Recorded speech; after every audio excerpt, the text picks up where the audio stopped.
যত অতীত আশ্রয়ী হব ততই আমরা অতীত নিয়ে ঝগড়া করতে থাকবো। না না, ইতিহাসের অমীমাংসিত বিষয় নিয়ে কথা বলতেই হবে, এটা আপনি তর্ক বলছেন, কিন্তু আমি মনে করি যে অমীমাংসিত বিষয়গুলো সেই জায়গা থেকে কিছু আলাপ করতে হবে। আপনার কাছ থেকে আমরা শুনতে চাইছি, আপনার উত্তরটা দিয়ে দেওয়া উচিত যে আপনি কি জানেন সেটাই বরং আমাদেরকে বলেন। আপনার কাছেই শুনতে চাইছি, আপনি আপনার জায়গাটা আমার মতামত আমি দিয়েছি। আমরা অনেকেই জানি, কিন্তু বলার সময় আমরা যার যার দলমত চিন্তা করে সেইভাবে কথা বলি। এই জায়গা থেকে আমাদেরকে বেরিয়ে আসতে হবে। এমনকি আমরা যখন অনুষ্ঠান করি তখন আমরা চিন্তা করি যে আমি কোন দল, কোথায় আমাকে ডাকবে, কোথায় ডাকবে না, এইসব চিন্তা করে আমরা কথা বলি। কিন্তু এগুলো পুরোটা বাদ দিতে হবে।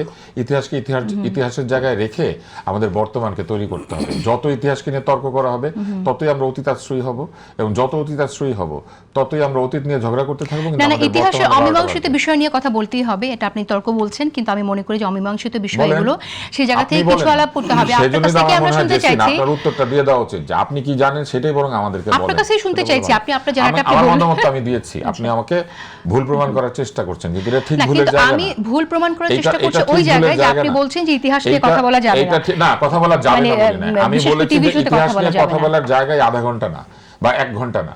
ইতিহাস যদি সত্যি আপনি মীমাংসা করতে চান তাহলে যেটা আমি বলেছিলাম, আমার মনে হয় যে সময়টায় আমরা ইতিহাস নিয়ে কথা বলা যাবে কি যাবে না, সেই সময়টাতে আমরা অন্তত ইতিহাসের আপনি যেটুকু বিশ্বাস করেন সেই জায়গা থেকে আমরা, বা ফ্যাক্ট আপনার কাছে যেটা, সেটা আমরা কিছুটা হলেও জানতে পারতাম।